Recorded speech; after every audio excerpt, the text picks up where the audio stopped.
So early in my practice, I had a process I'd worked out with a whole series of questions I would ask prospects in this Kickstart Your Career Search session I would have with them.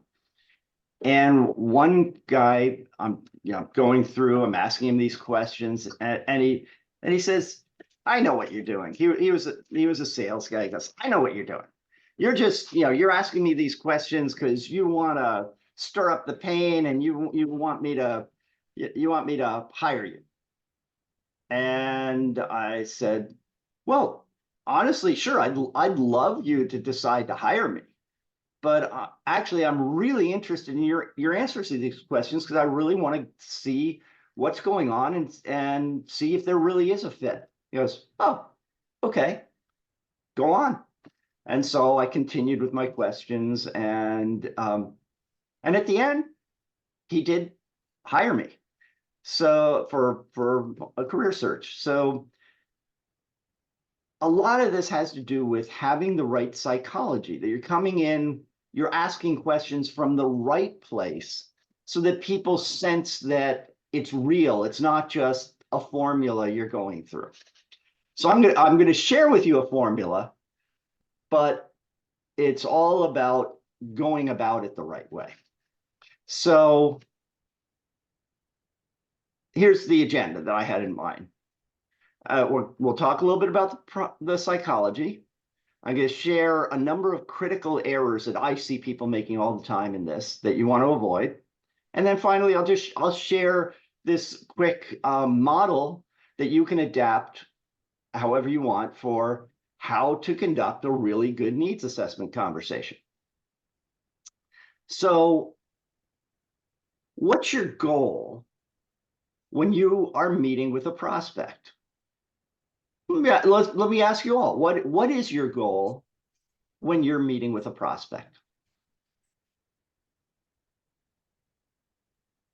Kevin, I know you have lots of meetings with prospects. What's your goal?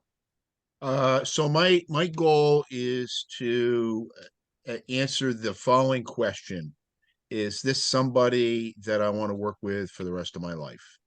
Okay. And the subtitle, I guess, would be, is there a meeting of the minds in terms of what their goals are and what they're trying to accomplish, and can I be of value in accomplishing that?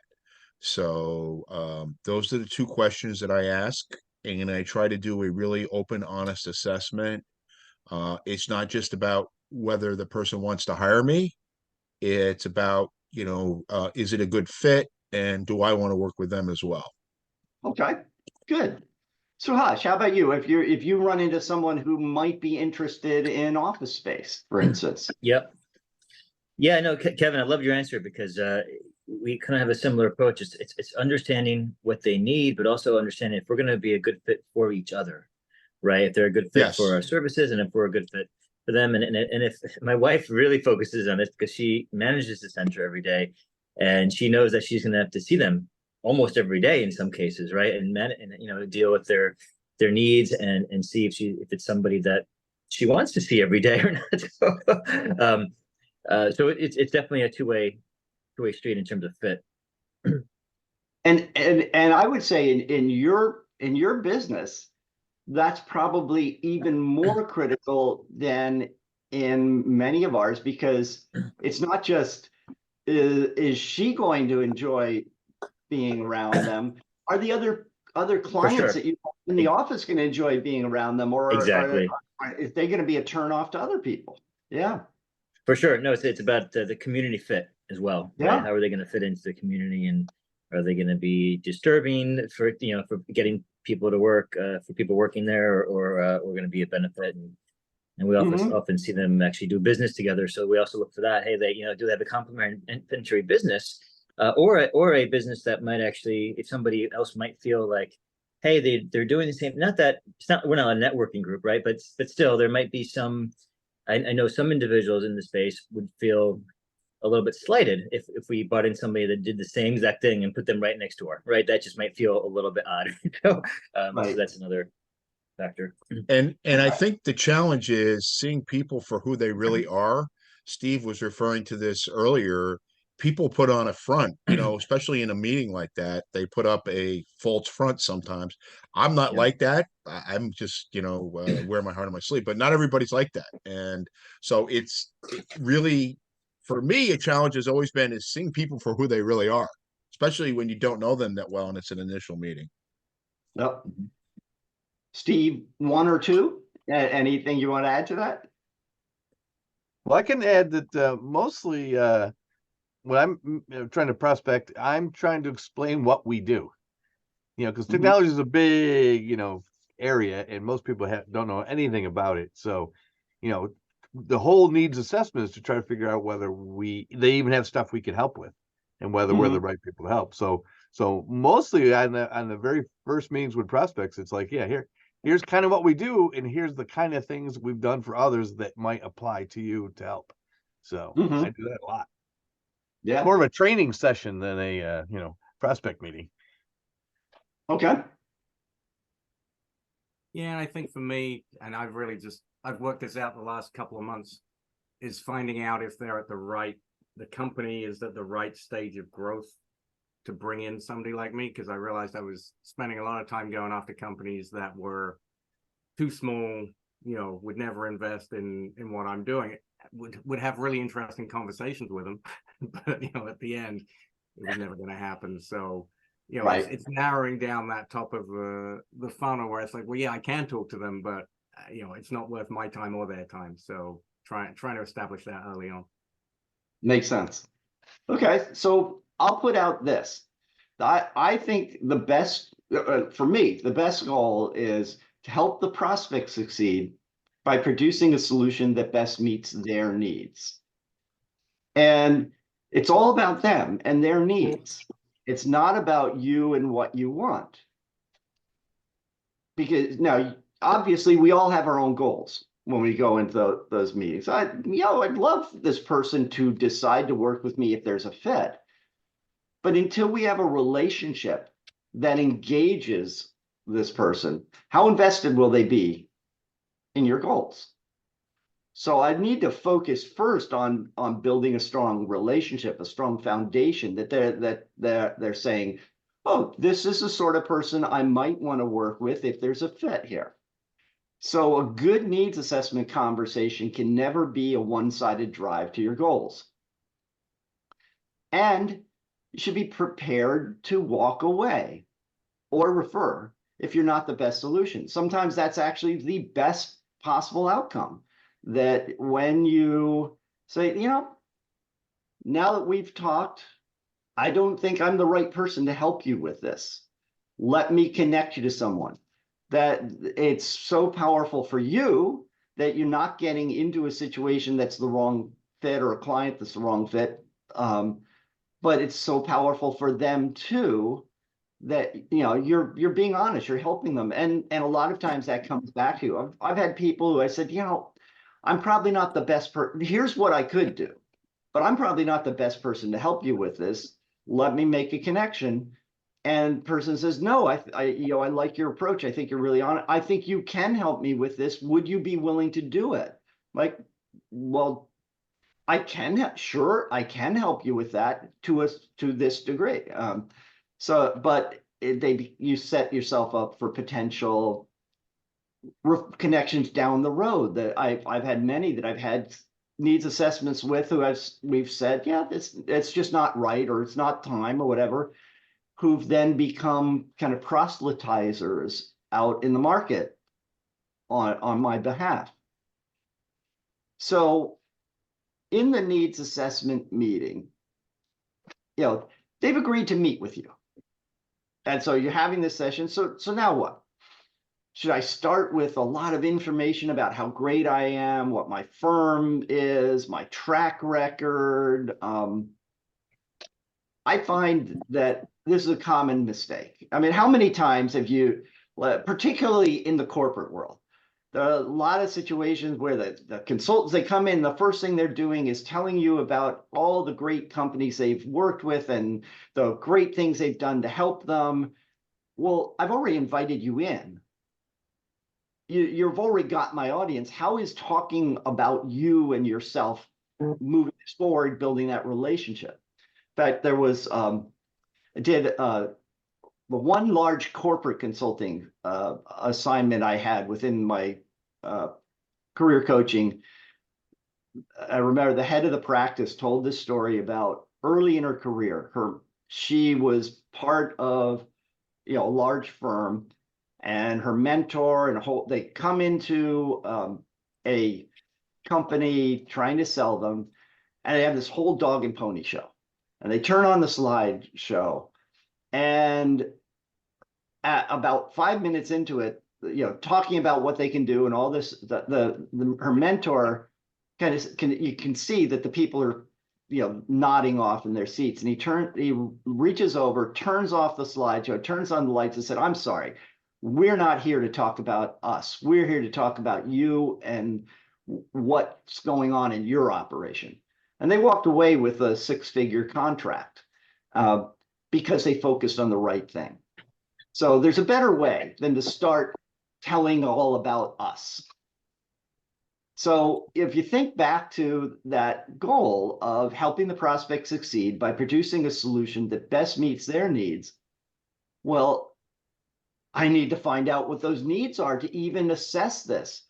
So why would I start by making it about me? Let me start by talking about their goals. Let's get really clear on what their needs are and establish if there really is a fit. Let's talk about what they're concerned about. So here's some critical errors that I see all the time. One is solving the problem. Now, there is no way in this, half an hour, 45-minute meeting that I can really solve this person's problems. But what often happens is I might give so much advice that it feels to them like their problem is solved, or like they're equipped to go solve it. Now, they're not really, but I'm doing a disservice by taking that approach and providing lots of advice that they feel like it's been solved, and they go off and try and do that. And then they find that there's really a lot more to it. This is very common, particularly in the coaching world, because coaches didn't sign up to be sales and marketing people. What they love to do is coach people. And there's a tendency in that needs assessment to do a lot of coaching. And you bring the person out of pain for the moment so that they're not inclined to spend money to hire you as a coach. So there's a dance here that I'm trying not to get into the trap of solving the problem. I'm trying to really shine a very strong spotlight on the problem, get the person to really understand the scope of what's going on, what it's really doing to them, what's the real effect, so that they're in a position to move forward. And it's not that they're necessarily going to move forward with me, because in the process, I might just realize this is not the sort of problem I'm equipped to handle or want to handle, but I'm in a position now to give them the advice as to where they should go, perhaps. When I started my practice, I did it by offering free resume assessments to my alumni network. I just put out this offer. I had 100 requests in 48 hours. But I made the mistake of trying to solve the problem. It wasn't just, okay, let me show you here's some key things. I basically would go through point by point, what's wrong with this resume, and and when I got to the end of the meeting, and it'd be like, wow, I've got 3 pages of notes. Let me go do all this. And if I need more help, then maybe I'll come back. So out of 100 of these conversations, I got 3 clients. Now, over the next few years, I think I ended up with a number of others of them as I went forward. But at the time, it really was, it was a learning experience for me. I was spending too much time solving the problem versus surfacing it. Second mistake is assuming that you understand the needs. This leads to not really asking enough questions or not asking deep enough questions. I was speaking at a financial executive networking group, and before we got going, this one guy he's aiming for a CFO role, and the person running the meeting and I were just chatting with him and saying, "Oh, so how are things going?" Terrible. Yeah, I never get past the first interview. Like, okay, so what questions are you asking them? He goes, "What do you mean? I already understand their needs. I know what the problems are. I've done this for many years. I don't need to ask any questions." That was his problem. As soon as he started asking questions, which was the assignment we gave him, he started getting back in for the next round of interviews. Second is assuming you have the solution, where this kind of filters how I hear things and what I'm doing in the meeting, and blocks me from actually getting to the right place or producing the solution too soon. So here's one way to look at these. We do a lot of guessing. I think I understand the needs. I guess it. I guess at what your problem is. I want to make this go quickly. I bring out my solution.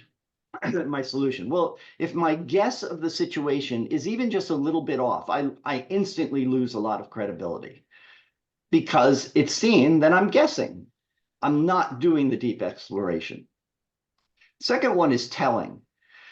This is where I'm so focused on what it is I want to tell them, what my message is, what my package is that I want to present, that I'm looking for an excuse to tell it. And again, I miss having that deep conversation that can really lead to a great needs assessment. And finally, there's accepting. This is where I take the issue at face value and then I sell myself for it. Well, I'm signaling that I'm just here to sell, and I really don't know what the true issue is.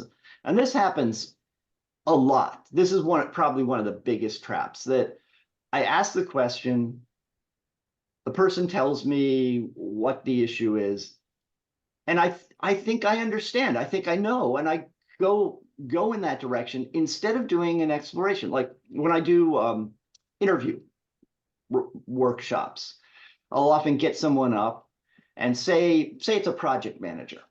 And so I'll say, let's do a little role play. And we're talking, I'll say, I really am so frustrated that our projects are consistently delivered late.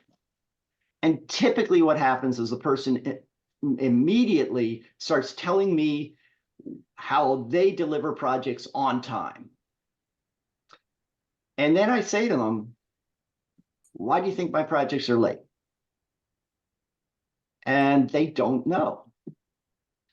Because the projects could be late because I've got the wrong staff. They could be late because I'm understaffed. They could be late because the IT group always screws us up. They could be late because senior management continually changes the game on us partway through. There are all sorts of reasons why the projects could be late.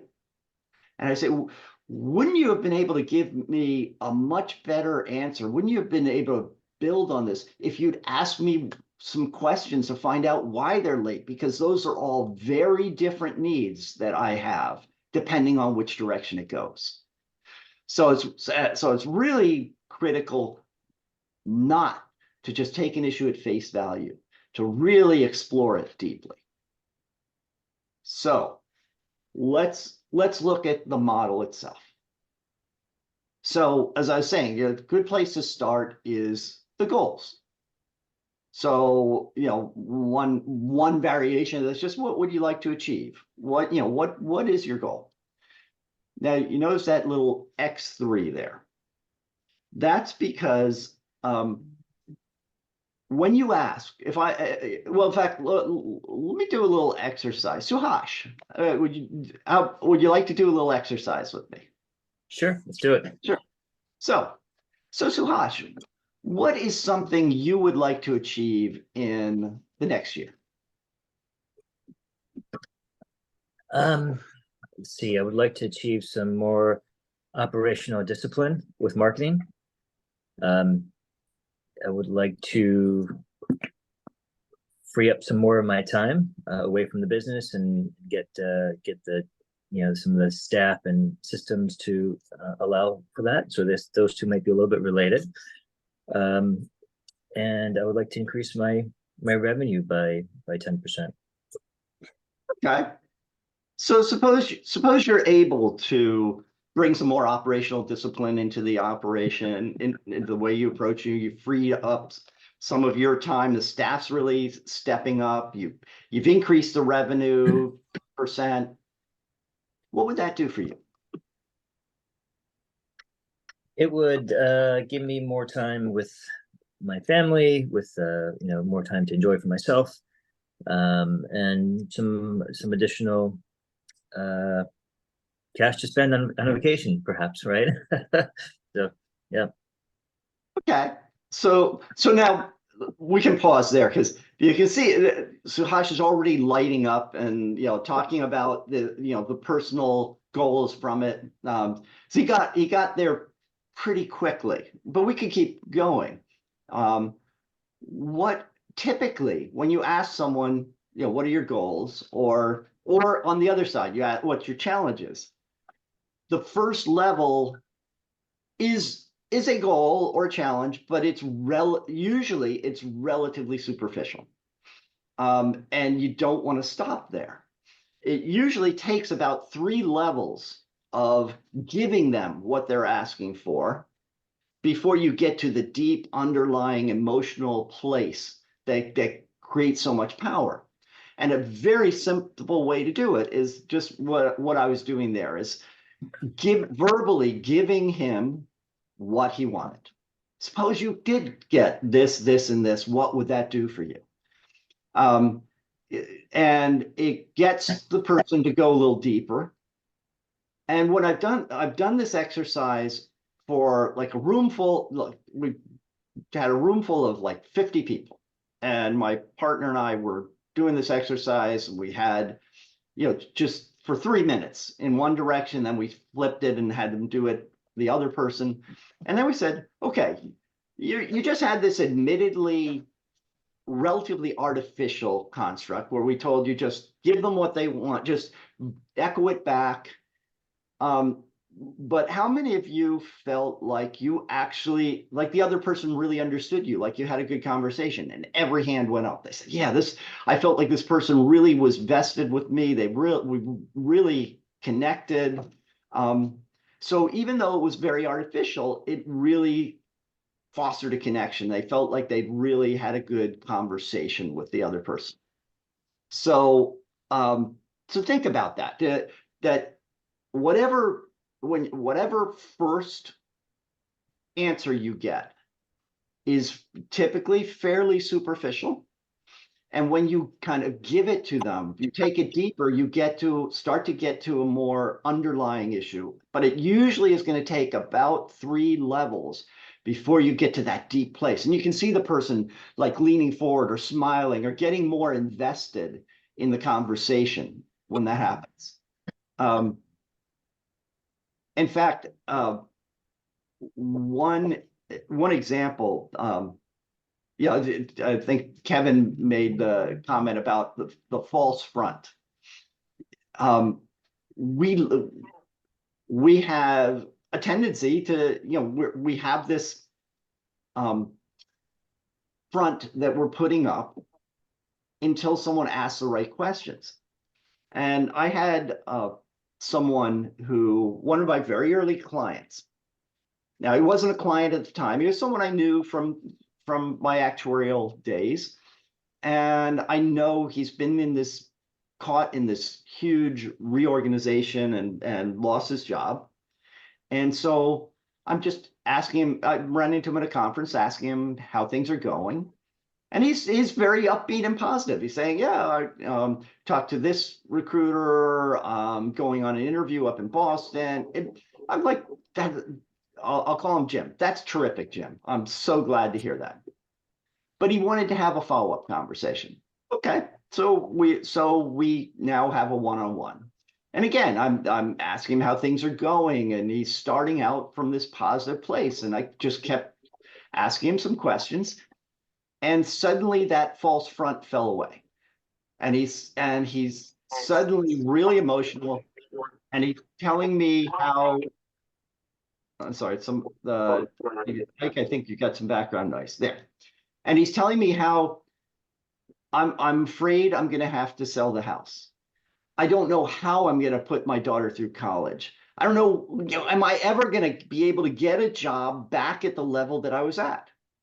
And at that point, we could really now have an exploration of what was going on and whether there was a fit to working together. In fact, he had a whole executive outplacement program. Well, actually, I guess it was just a regular, right management, boilerplate exec outplacement program that the company was offering for 3 months. But he said, I know you're going to be able to help me so much more. I want to hire you. So even though he had a free program, he hired me to help him. And he did get back to exactly where he wanted to be in his career and had a great run from there. But it took getting to that place where we'd broken through that front. So now that I know the situation, now that I know the goals, I want to get into the situation. What's really going on? What's the current place? So the first thing, we want this vision of where we're trying to go. Now I want to find out, where are we today? What's the gap? So I want to get into the problems. What's the problem? What could get in the way of achieving that goal?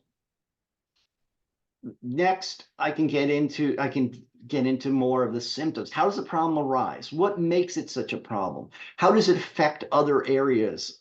Who else does it affect? What else does it affect? How does it affect your family? How does it affect your company? How does it affect your boss? What's the worst part of all of this? So I'm really trying to stir up the pain, but it's not in a manipulative way. It's in a way of trying to really understand what's going on. And this is where, again, a lot of people have a hard time digging this deeply. They're afraid that it's going to be intrusive, but the person will tell you if you're going too far. I've very rarely had someone have a problem with these sorts of questions. Because they're living this. They're worried about these things. And so you're really talking about things that are important to them. And then try and quantify. This is really important. I want to find out how big the problem is. And a really good question is okay, on a scale of 1 to 10, how big a problem is this? If they say it's a 5, it's not something that they're ready to hire someone to help them with. I want it to be an 8 to 10. So if they say it's a 5, I'm going to say, well, it sounds like this isn't really your biggest problem. What's really going on? And sometimes that leads them to reassess. Sometimes it leads them to say, well, my real problem is this other thing. So this is a good place to find out, are we even talking about the right problem? Are we talking about something that is worth their while investing in right now? And then there's the money question. How much is it costing you? And you're all experts in what exactly you do. So you can use kind of a back end of the envelope approach to this, that based on my experience, what we're talking about usually does this and this and this, and so it sounds like this would cost you whatever. This sounds like not having an office. You're getting the interruptions. Sounds like this is costing you a couple clients every month. So, and from what you said, your average client is this amount. So sounds like it's costing you 100,000 a year. Now, it's not so much that I care about getting the right answer. It's that I care about getting a number. And the person might say, well, that sounds a little high. It's probably only costing me 75,000 a year. Okay. So the idea of getting an office at Office Evolution has just been put in the context of a $75,000 a year cost that's going out the door. In my practice is for a job search, if someone's looking they're not employed now, it's pretty easy. Yeah, okay, so if someone's looking for $100,000 level job, it's costing them $2,000 a week. Every week that search gets extended. So it doesn't take much there for them to see the value relative to what it might cost to work with me. And then once you've done that, and you can take them back to the positive again, that you can get to the results. You can get to the rewards that might happen. Okay, so we fix this. We get this office. What will that do for you? And what would be the best part of that? And that you might think that's repetitive because we got to the goals at the beginning. But what I found is at the beginning, I'm still weighed down by the problems that I see getting in the way of achieving the goal. Once we've gone through this, I'm starting to see I've scoped it out a lot better. I've really explored that. My mind is freed up to think more about what will happen if we solve it. And so often at the end, it goes to a whole nother place. And the person, wow, if I could do this, boy, my family would be so happy. We'd now be able to take vacations. I would be able to really enjoy our life together. Whatever it's going to be. So try this out. Try adapting this sort of approach to what you're doing in your needs assessments and see what happens. And by the way, I think a number of you have already received it, but if you're interested, I do have this. It's 12 emails, one a day over 2.5, one per business day over about 2.5 weeks on building influence, which goes deeper into some of what we talked about today. So that is what I wanted to share today. And hopefully that was of value to all of you.